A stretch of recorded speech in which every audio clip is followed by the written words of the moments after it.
아, 네네. 죄송합니다. 제가 잠깐 착각했는데 먼저 감독님들하고 다 같이 세 번째 섹션 포토타임을 갖도록 하겠습니다.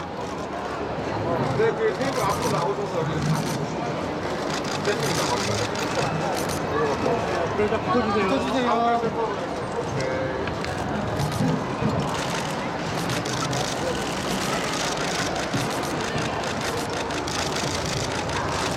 좀더 붙어주세요.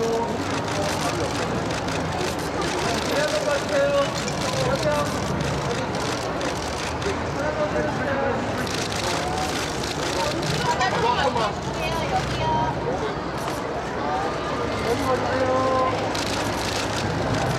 자, 다섯 분 전부 다 손 한 번 들어주세요. 손 한 번만. 네. 다섯 분 손 한 번 들어주세요. 자, 가운데 보실게요. 가운데 보실게요.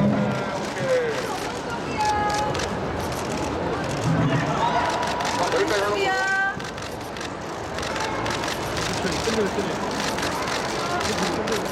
여기요. 자, 저 시동만 골고루 다시 부탁드릴게요.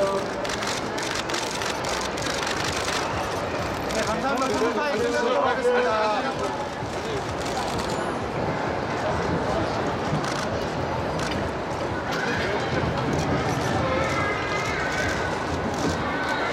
네, 안녕하세요. 저는 짧은 영화 김수다 와이드앵글 한국 단편 경쟁 세 번째 진행을 맡게 된 박희곤이고요. 올해는 제가 어떻게 작품으로 인사드릴 기회가 없어서 개막식에 레드캡 카펫도 못 밟은 아쉬움을 한번 영화제 일원으로 모더레이터를 하고 싶어서 이렇게 참여를 하게 됐고요. 또 좋은 기회를 주셨는데 처음이니까 떨리지만 재밌게 해보도록 하겠습니다. 먼저 감독님 한 분 한 분 소개를 해드릴게요. 오른쪽부터 미자를 연출하신 전효정 감독님입니다. 감독님 인사 한번 부탁드릴게요. 네, 안녕하세요. 미자를 연출한 전효정입니다. 두 번째 앉아 계신 분이 죽어도 좋은 날을 연출하신 변현아 감독님이십니다. 네, 안녕하세요. 죽어도 좋은 날 감독 변현아입니다. 네, 세 번째 앉아 계신 감독님은요, 뜨개질을 연출하신 윤은혜 감독님입니다. 네, 뜨개질을 연출한 윤은혜입니다. 반갑습니다. 네, 네 번째로 덕후TV를 연출하신 신민아 감독님. 네, 안녕하세요. 덕후TV 아, 신민희 감독님 됐네. 죄송합니다. 신민희입니다. 감사합니다. 네, 오늘의 홍일점이신 캠퍼스의 봄을 연출하신 안승영 감독님이십니다. 네, 안녕하세요. 캠퍼스의 봄을 연출한 안승혁이라고 합니다. 반갑습니다. 네, 올해 제가 너무나도 운 좋게 다른 스케줄보다 영화를 볼 수 있는 기회들이 많았는데 특히나 이번 한국 단편 경쟁 세 번째 섹션이 개인적으로는 제일 기분 좋고 정말 좋은 작품들이 많이 나온 섹션이 아닌가라는 생각이 들었고요. 아직 여기 오신 분들 중에 영화를 많이 못 보신 분들이 대부분일 거라고 생각을 해서 대략적인 질문은 제가 감독님들께 드리는 걸로 하도록 하겠습니다. 먼저 끝에 계신 미자를 연출하신 전효정 감독님의 간략한 영화 미자에 대한 소개와 줄거리 부탁드립니다. 네, 제 영화 미자라는 50대 초로의 여자가 주인공이고요. 그 여자의 집 지하에 새들어 사는 외국인 노동자와 연애를 하는 얘기예요. 그래서 그의 고향으로 여행을 가기로 계획한, 그러니까 미자가 선물로 주는 그런 여행이었는데 계획과는 달리 알 수 없는 굉장한 여러 가지 사건들이 생겨서 이 여행을 갈 수 있을까, 이런 뭐 위기에 봉착하게 되어 미자가 과연 미자가 그 여행을 갈 수 있을지 못 갈지는 영화로 확인해 주시기 바랍니다. 네, 저는 개인적으로 어떻게 이 젊은 여성 감독님이 중년 여성의 그 심리를 그토록 정말 세밀하게 묘사를 하셨을까, 그게 굉장히 궁금했거든요. 어떻게 중년을 이해하셨는지. 제가 그닥 젊은 나이는 아니고요. 젊진 않지만, 예, 그 미자는 저와 제 주변의 여성분들, 흔히 아줌마라고 불리는 그런 사람들을 보면서 떠올린 인물이고요. 제 미자가 겪는 느낌과 감정들은 저한테서 나온 것도 있고, 우리 엄마한테서 본 것도 있고, 제가 직간접적으로 보고 느낀 것들을 미자에게 준 것 같아요. 저는 개인적으로 미자가 너무 이해가 좀 되는 부분들이 많았었거든요. 감사합니다.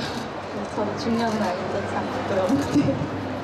네, 김자영 배우님이 미자로 연기를 해주셨어요. 그래서 꼭 보시면 정말 다들 김자영 배우님의 새로운 발견이지 않을까 싶어요. 저는 미자에서의 그분의 연기가 배우님이 안 오셔서 좀 아쉽지만, 네, 두 번째로 죽어도 좋은 날, 네, 변현아 감독님도 그녀랑 소개 부탁드릴게요. 네, 제 영화는 세 어린 아이가 나오는 얘기인데요. 11살 소녀한테 또래보다 빨리 초경이 찾아오게 되고, 이 초경을 보고 이 어린애가 엄마가 없는데, 그래서 이제 홀로 이게 뭘까, 죽어가는 게 아닐까, 그런 고민을 하면서 겪게 되는 이야기를 보는 거죠. 네.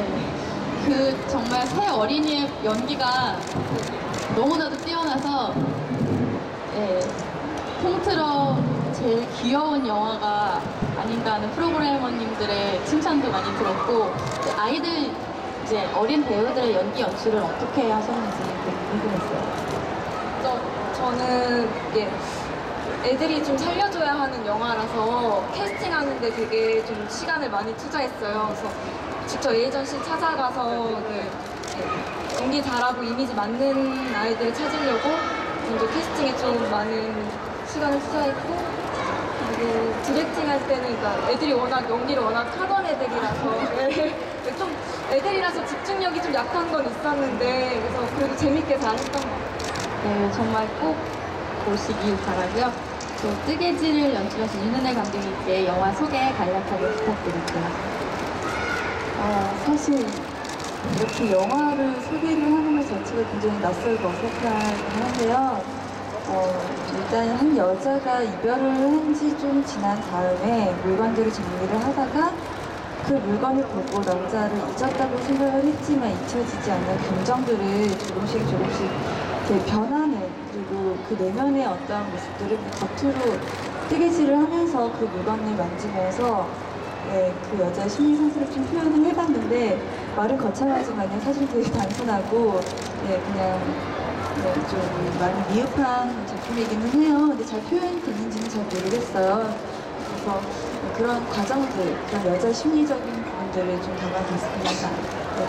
소품들이랑 사이사이 이야기들이 좀 실질적으로 있을 법한 얘기들이어서 혹시 그게 감독님의 경험담이 좀 경험담이었으면 좋겠는데요. 사실 그 물건들을 고르는 게 가장 힘들었어요. 가장 짧은 시간 안에 아마 보신 분들도 계실 거고 안 되실 수도 있는데, 그 물건들을 고를 때 누가 봐도 남자의 물건 같지가 않은 거예요. 쉽게 그게 표현이 되질 않더라고요. 파란색, 분홍색 이렇게 보고 표현을 하지 않는 이상 쉽게 그렇게 표현이 되지 않아서 굉장히 조금 힘들었던 부분이 있고, 누구나 그냥 경험이 있으신 분들은 칫솔을 보고도 그죠? 그냥 그 정도 느끼실 수 있을 것 같아요. 저는 개인적으로 여쭤보고 싶었던 게, 거기서 이제 친구가 이별 얘기를 막 토로하면서 통화를 하는데 그 통화하는 목소리 주인공이 감독님이시죠?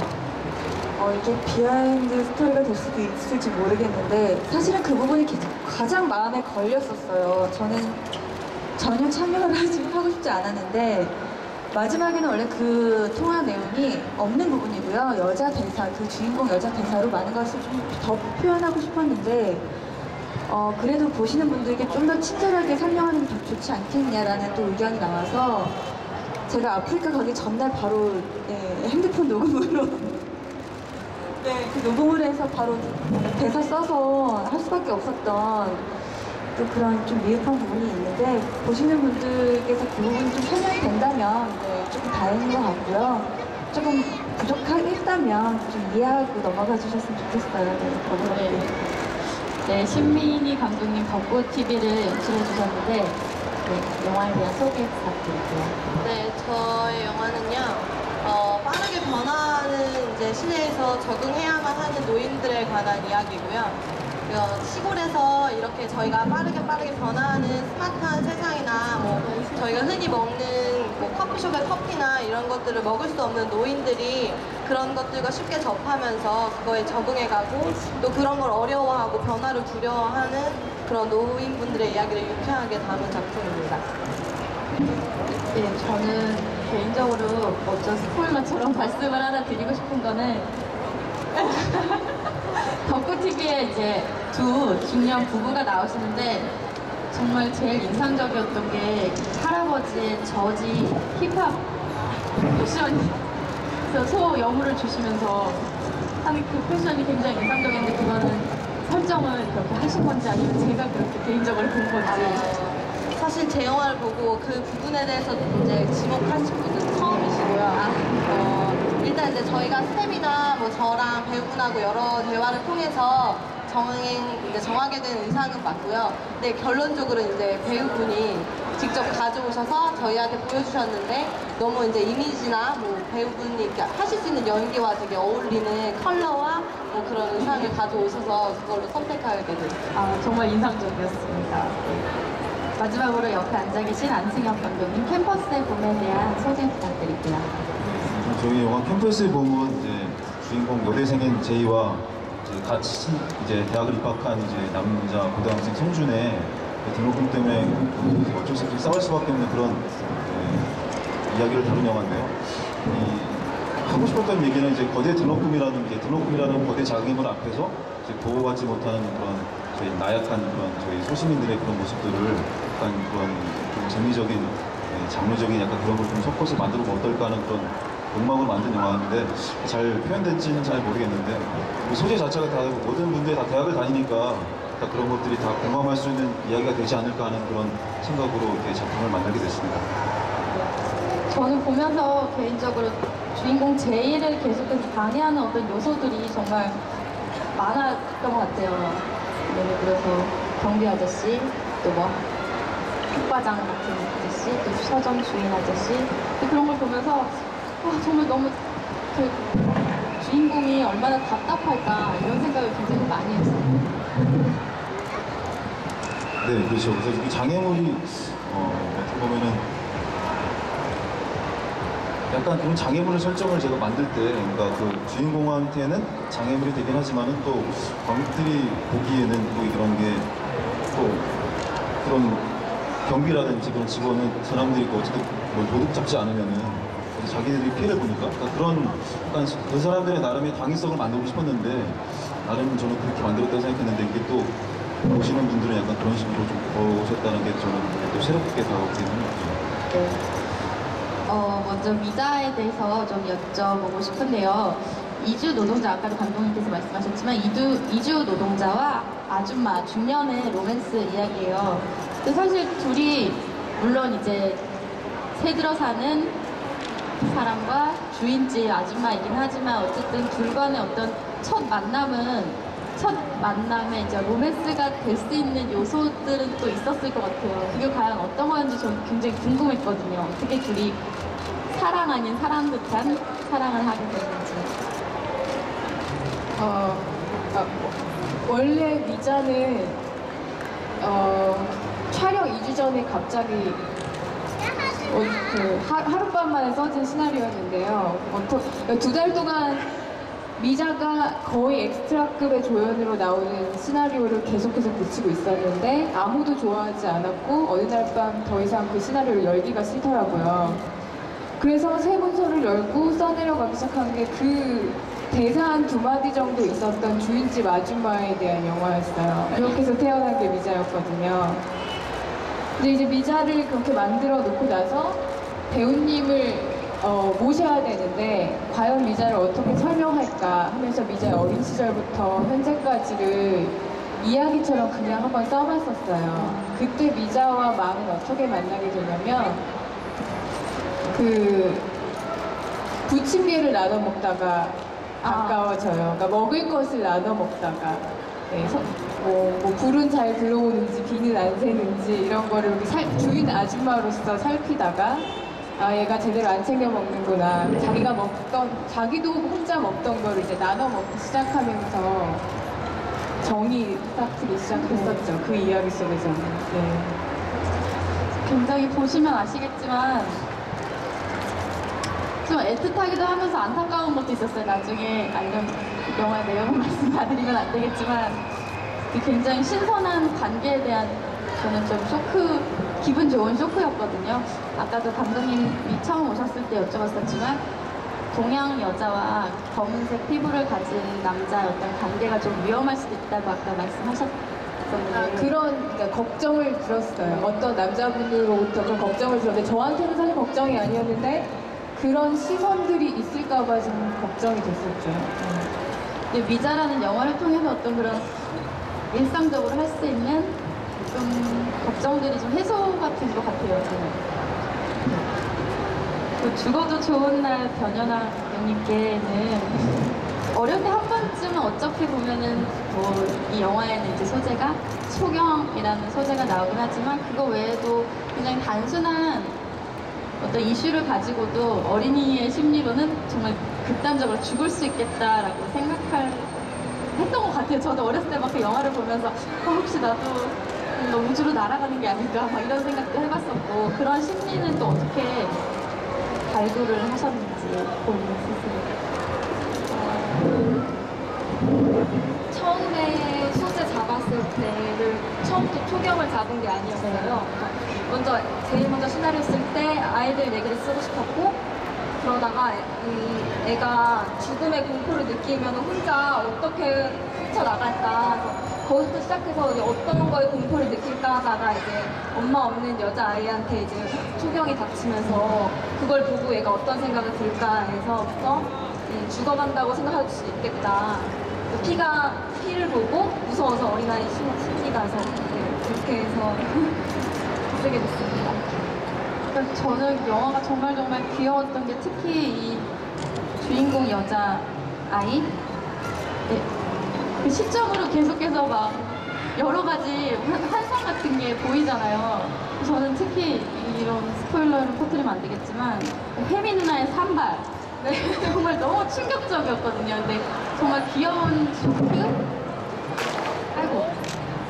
쇼크 그런 기분이 들었었는데 그건 감독님이 이제 일부러 뭐 여고생 옷을 입는 그 여자 주인공이고 정말 어떻게 설정을 하셨는지. 먼저 그 아까 혜미 얘기부터 드리자면 먼저 혜미한테 가장 얘가 컴플렉스를 느끼는 게 자기는 또래보다 키가 혼자 크고 근데 혜미 언니는 자기가 나이도 많은데 얼굴도 예쁘고 키도 작아요 아담하고 그래서 그런 거에서 컴플렉스를 느낀다 생각했고 그래서 자기는 이제 되게 지저분한 노란색 추리닝만 입고 다니는데 되게 예쁘게 곱게 딴 머리랑 그 원피스 입은 혜미를 보고 질투심이 느껴서 너도 한번 이렇게 똑같이 입고 해서 그 생각에서 그 산발 장면이 잠깐 중간에 넣었던 거고 그다음에 여고생 장면도 그 유정이 그 어린 주인공 여자아이가 되게 여고생이 동경의 대상이었어요. 그래서 이제 자기도 빨리 크고 싶어가지고 그 여고생들이 하는 대화에 끼고 싶어서 같이 그 무리에 껴있는 모습을 상상해본 저는 또 윤은혜 감독님은 아마 여기 많이 계신 분들도 많이 반기시겠지만 영화 연출이 이제 처음이시잖아요. 어떻게 영화 연출을 하시게 됐는지 저 말고도 여기 많이 오신 분들이 궁금해하실 것 같아요. 사실 제가 뭐 연출을 하겠다 이런 마음으로 큰 꿈꾸고 시작한 건 솔직히 아니고요. 작품들을 고르는 시간들이 굉장히 좀 길어지면서 이 시간들을 좀 저한테 더 값지게 쓸 수 있지 않을까라는 생각을 하다가 좀 공부가 다시 하고 싶어지더라고요. 너무 어렸을 때부터 제가 활동을 하기 시작하다 보니까 너무 학창시절 때 공부를 좀 덜 했던 게 아닐까 이런 생각들로 무엇을 공부할까 하다 생각하고 이제 좀 고민하던 끝에 제가 배우 생활을 하면서 좀 친한 감독님이나 마음이 맞는 감독님분들께 그런 여러 가지 가끔씩 은혜 씨는 연출을 해도 잘할 것 같아요 라는 얘기를 그게 스쳐 지나가면서 들었다가 저도 큰 용기를 냈던 것 같아요. 만약에 제가 연출자의 입장에서 다시 한번 배우도 바라보고 그 상황들을 다시 한번 보게 된다면 제 배우 생활에도 좀 더 단단해지고 여러 가지 더 깊어지지 않을까 생각으로 처음에 그렇게 시작을 했다가 또 이제 연출을 하면서 느낀 점은 내가 너무 배우로서도 많은 고집을 부리고 있었구나. 이게 당연하다고 생각을 했는데 그 감독님이나 뭐 여러 스태프분들의 말씀이 옳을 때도 있구나라고 좀 더 많은 것들을 좀 배우게 된 계기가 된 것 같아요. 그래서 정말 뜻깊은 시간이었고요. 그래서 제가 네, 유명한 감독님이 되겠습니다 이런 게 아니라 네, 지금 배우로서도 더 좋은 시간이 될 수 있을 것 같고 네, 나중에 더 기회가 된다면 네, 더 많이 배워서 또 좋은 작품 찍어보고도 싶고 네, 욕심도 나고 점점 그런 마음이 더 커진 것 같아요. 네. 그 영화에 대해서 좀 하나 더 여쭤보자면 뜨개질을 다시 이제 시작을 하게 되잖아요. 그게 어떤 이제 기억을 이별을 했지만 완성시키는 어떤 도구, 일종의 도구나 장치였는지 아니면 그 무심결에 다시 만지다 보니 그 기억이 다시 상기가 된 건지 그 심리가 좀 궁금해요. 뜨개질 그 박스를 보고 발견을 하고 그 여자의 심리가 잊었다고 생각을 했기 때문에 그거를 들을 수 있을 것 같아요. 만약에 그 남자에 대한 기억이 잊혀지지 않았다면 눈물을 흘렸거나 아니면 그냥 만지지도 못하고 그냥 멍하니 바라보고만 있거나 그랬을 것 같은데 오히려 그거를 다시 억지로 할 수 있다는 거는 굳이 이거에 대한 미련이 없어 잊었어라고 자기 스스로가 생각을 했기 때문에 줄 수 있을 것 같은데 그 뜨개질을 하는 내내 모든 게 거슬리기 시작하는 거죠. 그래서 불편한 마음으로 계속 하다 보니 결국에는 다시 원점으로 돌아가서 잊혀지지 않았고 네, 마음에 남아 있었다는 느낌을 내고 싶었는데 네, 좀 표현이 잘 안 된 것 같아요. 이렇게 질문하신 거 보니까. 그런 것보다 저는 오히려 뜨개질을 함으로써 인해서 그 기억을 이어가는 그냥 그 여자의 심리 같은 게 맞아요. 네, 그런 부분들인데 약간 잊었다고 이제 생각을 했기 때문에 네, 좀 생각했어요.